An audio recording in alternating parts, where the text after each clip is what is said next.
Can you tell us some advice? How can leaders make sure they receive constant feedback from their employees or their colleagues? So first of all, leaders have to ask for feedback. That's the I rule. agree. Because as a leader, you might believe that it's your responsibility to give feedback to your team, but very few people will feel that it's their responsibility to give feedback to the leader. So you as a leader, you have to, first of all, acknowledge the areas where are not your strengths. So I would often say, like, this is not my strength area.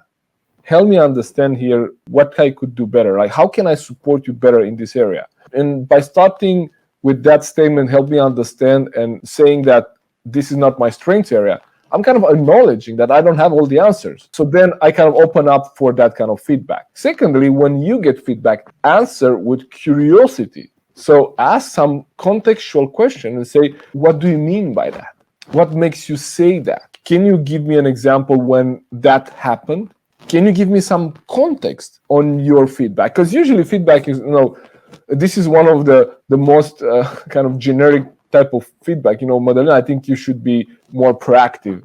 And what do you do with that, right? I don't know how to take it because I know I'm proactive, but if I receive this kind of feedback from my boss, for example, I would be very confused.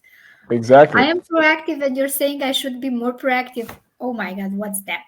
Exactly. So you ask some questions. Say, okay, so can you give me some context on your feedback? Can you give me an example? What makes you say that? What are you thinking about? And say, well, that situation with that customer there when I felt that, and you say, oh, okay, so that's one situation. At least you know what they're talking about. And it might be something that is very fresh on your mind, or if something that you even forgot or never been aware of. So then at least you have a conversation and you see, okay, so that situation, now we have at least a concrete example.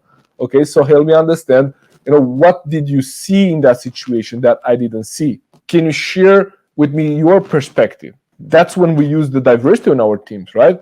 Rather than convincing people on our perspective, we just ask, can you share with me your perspective?